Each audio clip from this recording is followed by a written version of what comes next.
రాష్ట్ర చరిత్రలో SSC board ప్రారంభమైన తర్వాత ఆంధ్రప్రదేశ్ చరిత్రలో 60% మంది విద్యార్థులు రీవాల్యుయేషన్ కి రీకౌంటింగ్ కి అప్లై చేసిన చరిత్ర ఏ రోజు లేదు. ఈ కూటమి ప్రభుత్వంలోనే సుమారు 60% మంది విద్యార్థులు మా ప్రశ్నాపత్రాలు, మా జవాబు పత్రాలన్నీ తప్పుల తడగ్గా వాల్యుయేషన్ చేశారు, తిరిగి రీవాల్యుయేషన్ చేయండి అని రీవాల్యుయేషన్ కి అప్లై చేశారు. మాది తిరిగి రీకౌంటింగ్ చేయండి అని విద్యార్థులు అప్లై చేశారు. అంటే 60% మంది విద్యార్థులు ఈ రాష్ట్రంలో 10వ తరగతి పరీక్షలు రాసిన విద్యార్థులు రీకౌంటింగ్ రీవాల్యుయేషన్ కి అప్లై చేశారంటే వాల్యుయేషన్ ప్రక్రియలో ఎన్ని వైఫల్యాలు, ఎన్ని తప్పుల తడకగా, ఎంత అసంబద్ధంగా వాల్యుయేషన్ జరిగిందో మనం అర్థం చేసుకోవచ్చు. దీనివల్ల తిరిగి రీవాల్యుయేషన్ కి ప్రారంభమైన తర్వాత ఇది జూన్ 1 వరకు రీవాల్యుయేషన్ ప్రక్రియ ఉంటుంది. రీవాల్యుయేషన్ ప్రక్రియ ప్రారంభమైన తర్వాత సుమారు 11,000 మంది పాస్ అయినట్లు ఎస్ఎస్సి బోర్డు ప్రకటించింది. అంటే ఈ 60% మందిలో 11,000 మంది తిరిగి పాస్ అయ్యారు రీవాల్యుయేషన్ వల్ల అని ఎస్ఎస్సి బోర్డు ప్రకటించడం అంటే వాల్యుయేషన్ చాలా తప్పులు తడకగా జరిగిందనేది చాలా తెల్లమవుతా ఉంది. మోక్షిత అనే విద్యార్థికి సోషల్లో 21 మార్కులు వేశారు, రీవాల్యుయేషన్కి వెళ్తే 84 మార్కులు వచ్చాయి. తర్వాత ఇంకో బాపట్ల స్టూడెంట్కి సేమ్ అదే సోషల్లో 96 మార్కులు వచ్చాయి, వాళ్ళు వాల్యుయేషన్లో 21 మార్కులు వేశారు.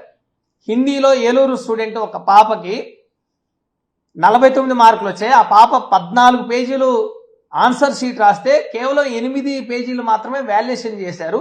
తిరిగి రీవాల్యుయేషన్కి అప్లై చేస్తే ఆ స్టూడెంట్ రీవాల్యుయేషన్లో కూడా సేమ్ 8 పేపర్లే వాళ్ళు చూపించారు.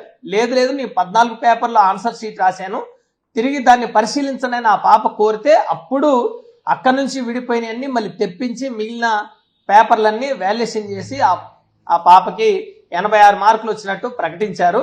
అంటే ప్రభుత్వం ఈ రాష్ట్ర చరిత్రలో 22 రోజుల్లోనే మేము వాల్యుయేషన్ చేశాము, ఇది మా ప్రభుత్వ ఘన చరిత్ర, మేము సాధించిన ఘన విజయం అని ఈ రాష్ట్ర విద్యాశాఖ మంత్రి నారా లోకేష్ గారు పెద్ద ఆర్భాటంగా హంగు ఆర్భాటాలతో ప్రెస్ మీట్లు పెట్టి డంకా బజాయించి ఆయన గొప్పలు చెప్పుకున్నారు.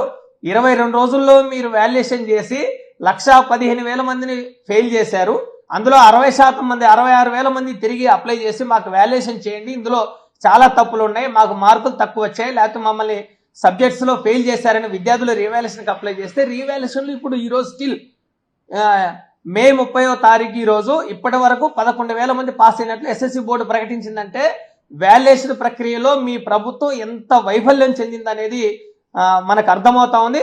అడ్డగోలుగా మీరు టార్గెట్లు పెట్టి టీచర్లందరికీ వాల్యుయేషన్ చేయాలని చెప్పేసి మీరు హుకుం జారీ చేసి మా ప్రభుత్వం చాలా విద్యార్థులకు మేలు చేసే విధంగా మేము ఈ వాల్యుయేషన్ ప్రక్రియను ముగించామని మీరు గొప్పలు చెప్పుకోవడం కోసమే నారా లోకేష్ గారు ఈ ప్రక్రియనంతా సాగించారు హడావుడిగా. పేపర్ వాల్యుయేషన్ పారదర్శకంగా జరగలేదు. మీరు చేసిన వైఫల్యాల కారణాన్ని కప్పిపుచ్చుకోవడం కోసం టీచర్లని సస్పెండ్ చేసి టీచర్లని దోషులుగా, నేరస్తులుగా ఈరోజు చిత్రీకరించే ప్రయత్నాలని కూటమి ప్రభుత్వం చేయడం అనేది చాలా దుర్మార్గమైంది. మీ ప్రభుత్వం చేసిన వైఫల్యాలని టీచర్ల మీద రుద్దడం అనేది, ఉపాధ్యాయుల మీద బనాయించడం అనేది చాలా దుర్మార్గమైన చర్య. ఈ చర్యల్ని విడనాడాలి. అసలు ఈ కూటమి ప్రభుత్వం వచ్చిన సంవత్సరం లోపే మొత్తం పరీక్షల ప్రశ్నాపత్రాలు అన్ని లీకేజీలు, మన జరిగిన 2025 మార్చిలో జరిగిన 10వ తరగతి ప్రశ్నాపత్రాలు కూడా చాలా లీక్ అయ్యాయి. అయ్యా నారా లోకేష్ గారు, ప్రశ్నాపత్రాలు లీక్ అయ్యాయి, మీరు చర్యలు తీసుకుంటుంటే ప్రభుత్వం ఏమాత్రం ఆ రోజు స్పందించలేదు. హాఫ్ ఇయర్లీ పరీక్షలు కానీ, క్వార్టర్లీ పరీక్షలు కానీ, SA1 SA2 ప్రశ్నాపత్రాలను కూడా లీకేజ్ అయిన ఘటన కూటమి ప్రభుత్వంలో ఉంది. సుమారు 6 లక్షల మంది పైగా విద్యార్థుల జీవితాలతో చెలగాటం ఆడే విధంగా ప్రభుత్వం ఒక టార్గెట్ 22 రోజుల్లోనే వాల్యుయేషన్ ని మేము కంప్లీట్ చేశామని ఆర్భాటంగా ప్రకటించింది. మీరు వాల్యుయేషన్ ఎందుకు కంప్లీట్ చేశారంటే జూన్ మొదటి వారం నుంచే ఇంటర్మీడియట్ తరగతులు ప్రారంభమవుతాయని మీరు ఆల్రెడీ ముందే ప్రకటించారు. ఏప్రిల్లో కూడా ఒక వారం రోజులు 2 వారాల పాటు ఇంటర్మీడియట్ తరగతులు నిర్వహించారు. ఇప్పుడు జూన్లో మీరు ఎందుకు తరగతులు నిర్వహిస్తున్నారు, 22 రోజుల్లో వాల్యుయేషన్ ప్రక్రియ ఎందుకు పూర్తి చేశారు అనంటే నారాయణ లాంటి కార్పొరేట్ కాలేజీలో అడ్మిషన్లు పెంచుకోవడం కోసం, వాళ్ళు అడ్మిషన్లు చేసుకోవడం కోసం మీరు ముందస్తు చర్యగా రిజల్ట్ ఇచ్చారు, వాల్యుయేషన్ ఇచ్చారు, వాల్యుయేషన్ తప్పులు తడకగా చేశారు, పాస్ అయిన వాళ్ళని ఫెయిల్ అయినట్టు మీరు చిత్రీకరించి వాల్యుయేషన్ జరిపించి మీ తప్పిదాలను కప్పిపుచ్చుకునే విధంగా టీచర్ని దోషులుగా చేసే ఒక ప్రక్రియని, ఈ నాటకాన్ని మొత్తం లోకేష్ గారు నిర్వహించారు. ఇది చాలా దుర్మార్గమైంది. విద్యాశాఖ మంత్రిగా ఆయన పూర్తిగా విఫలమయ్యారు. ఆయన తక్షణమే రాజీనామా చేయాల్సిన అవసరం ఉందనేది మేము డిమాండ్ చేస్తా ఉన్నాం.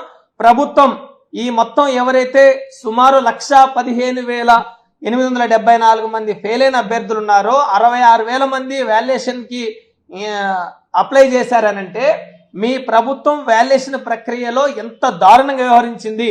మీరు 22 రోజుల్లోనే మొత్తం వాల్యుయేషన్ ప్రక్రియకి చేసి కేవలం 6 రోజులు 7 రోజుల్లోనే వాల్యుయేషన్ అంతా పూర్తయినట్లు మీరు ప్రకటించి రిజల్ట్ ఆర్భాటంగా ప్రకటించి రిజల్ట్లో మంచిగా మార్కులు వచ్చిన విద్యార్థులు పిలిచి సన్మానం పేరుతోటి మీరు షోయింగ్లు చేశారు కదా నారా లోకేష్ గారు. మరి ఈరోజు దీనికి వాల్యుయేషన్లో ఫెయిల్ మార్కులు వేశారు. ఒక స్టూడెంట్కి అయితే 586 మార్కులు వచ్చాయి. ఆ విద్యార్థికి 21 మార్కులు సోషల్లో వేశారు. అంటే ఆ విద్యార్థి సున్నితంగా ఫీల్ అయ్యి సెన్సిటివ్గా ఫీల్ అయ్యి ఏదైనా జరగరాంది జరిగి చేసుకుంటే ఎవరు బాధ్యత వహించాలి? మీ ప్రభుత్వం బాధ్యత వహిస్తుందా? మీరు విద్యాశాఖ మంత్రిగా మీరు నేరం అంగీకరిస్తారా? మీరు ఒప్పుకుంటారా అని మేము ప్రశ్నిస్తా ఉన్నాం. ఎందుకంటే 570, 580 మార్కులు వచ్చిన విద్యార్థులు సోషల్ సబ్జెక్ట్లో హిందీ సబ్జెక్ట్లో ఫెయిల్ అయ్యారు, తక్కువ మార్కులు వచ్చాయంటే మీ వాల్యుయేషన్ ప్రక్రియ ఎంత దుర్మార్గంగా, ఎంత తప్పులు తడగ్గా, ఎంత అసంబద్ధంగా, ఎంత వక్రీకరణలతో మీరు చేయించారు. అంటే హడావుడిగా మీరు వాల్యుయేషన్ చేయించి తక్కువ రోజుల్లోనే రిజల్ట్ ఇచ్చిన ఘనత మా ప్రభుత్వం దాన్ని గొప్పలు చెప్పుకోవడం కోసం, ఆర్భాటాలకి హంగులకి ప్రచారం చేసుకోవడం కోసం, ప్రచార ఆర్భాటాల కోసం మీరు ఈ వాల్యుయేషన్ని పూర్తి చేయించి విద్యార్థుల్ని గొంతు కోసే విధంగా ఈ రాష్ట్రంలో కూటమి ప్రభుత్వం వ్యవహరిస్తూ ఉంది. ముఖ్యంగా నారా లోకేష్ గారికి ఒక విజన్ లేదు. విద్యార్థుల పట్ల ఒక అకాడమిక్ క్యాలెండర్ పట్ల ఎటువంటి కనీసం తీసుకోవాల్సిన జాగ్రత్తలు కూడా నారా లోకేష్ గారు తీసుకోకుండా, కనీసం సూచనలు సలహాలు ఇవ్వకుండా, తగిన మార్గదర్శకాలు జారీ చేసే విధంగా చేయకుండా, ఎస్ఎస్సి బోర్డుకి తగినంత ఫ్రీడమ్ ఇవ్వకుండా, కనీసం ఇచ్చిన సలహాలు కూడా సూచనలు కూడా స్వీకరించకుండా మీకు తోచిన సూచనలు మీకు తోచిన సలహాలతోటి ఈరోజు విద్యారంగాన్ని భ్రష్టు పట్టిస్తున్న చరిత్ర ఈ రాష్ట్రంలో ఉంది. గత 5 ఏళ్ల జగన్మోహన్ రెడ్డి గారి పరిపాలన చూస్తే విద్యారంగంలో చాలా విప్లవాత్మకమైన సంస్కరణలు అమలు చేశారు. ఒక్క విద్యారంగం మీద 73,000 కోట్ల రూపాయలు ఖర్చు చేసిన ఘనత ఒక్క జగన్మోహన్ రెడ్డి గారి పరిపాలనలోనే ఉంది. ఈ ప్రభుత్వం వచ్చిన తర్వాత జగన్ గారు అమలు చేసిన సంస్కరణల్ని మొత్తం ఒక్క కలంపోటుతోటి రద్దు చేసిన చరిత్ర మీ కూటమి ప్రభుత్వానికి ఉంది. నాడు నేడును అటకెక్కించారు. టోఫెల్ శిక్షణ లేదు, ఐబీ సిలబస్ లేదు.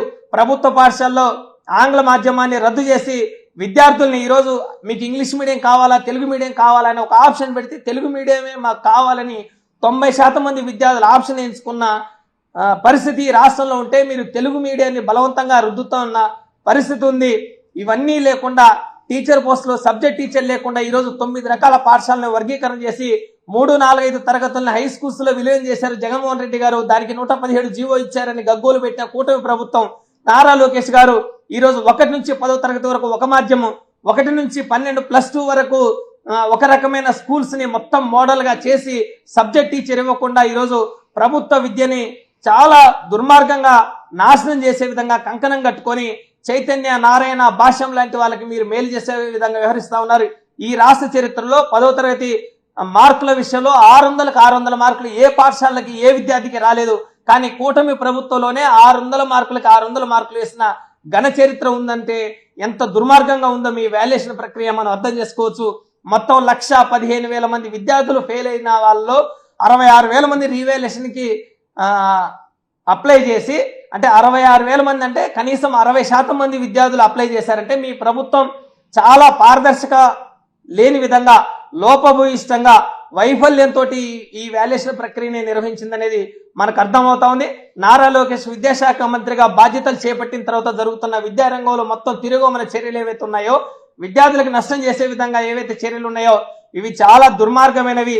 గత జగన్మోహన్ రెడ్డి గారు అమలు చేసిన అనేక రకాల సంస్కరణని ప్రభుత్వం మొత్తం రద్దు చేసి తిరిగి కొత్త విధానాన్ని ప్రవేశపెట్టే విధంగా సబ్జెక్ట్ టీచర్ లేకుండా, కొత్త టీచర్ పోస్టులు లేకుండా మీరు ఇచ్చిన 16,347 ఉపాధ్యాయ నియామకాల్లో కూడా ఇప్పుడు మీరు పాఠశాల వర్గీకరణ పేరుతోటి టీచర్లని సర్దుబాటు చేస్తూ మిగులు ఉపాధ్యాయుల్ని మీరే చూపించి ఈ 16,347 డిఎస్సి పోస్టుల్లో కూడా కోత విధించే విధంగా మీ ప్రభుత్వం వ్యవహరిస్తుందనేది చాలా దుర్మార్గమైంది.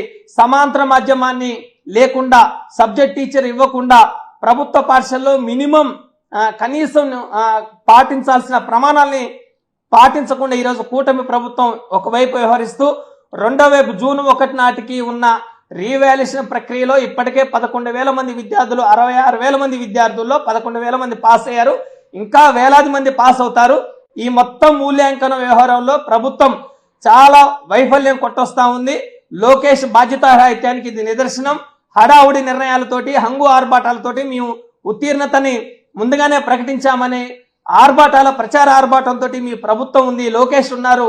అందుకనే ఈ పునర్మూల్యాంకనం విషయంలో కూడా అనేక మంది 60% మంది అప్లై చేశారంటే మీ ప్రభుత్వ వైఫల్యానికి ఇది ఒక నిదర్శనంగా మేము భావిస్తా ఉన్నాం. ఇకనైనా ఈ ప్రభుత్వం బుద్ధి తెచ్చుకొని నారా లోకేష్ గారు ఒక అకాడమిక్ క్యాలెండర్ ని అమలు చేసే విధంగా, గత జగన్మోహన్ రెడ్డి గారు అమలు చేసిన అనేక సంస్కరణలు మీరు అమలు చేసే విధంగా, ఇంగ్లీష్ మీడియాన్ని పునరుద్ధరించే విధంగా, టోఫెల్ శిక్షణ, ఐబీ సిలబస్, నాడు నేడుని బ్రహ్మాండంగా కొనసాగించి సబ్జెక్ట్ టీచర్ని ఇచ్చి విద్యారంగాన్ని మరింత అభివృద్ధి చేయాల్సిన అవసరం ఉందనేది ఈ సందర్భంగా తెలియజేస్తూ, ఇప్పటికే మీరు ఏదైతే టీచర్ని నేరస్తులుగా చిత్రీకరిస్తూ సస్పెండ్ చేశారో ఇది సరైన ప్రక్రియ కాదు, మంచి పద్ధతి కాదనేది మీకు తెలియజేస్తూ, ఇకనైనా ఈ లోకేష్ గారు దీనికి బాధ్యత వహించి రాజీనామా చేయాలి, విద్యార్థులకు న్యాయం చేయాలి, పారదర్శకంగా పునర్మూల్యాంకనం చేయాలని మేము డిమాండ్ చేస్తా ఉన్నాం.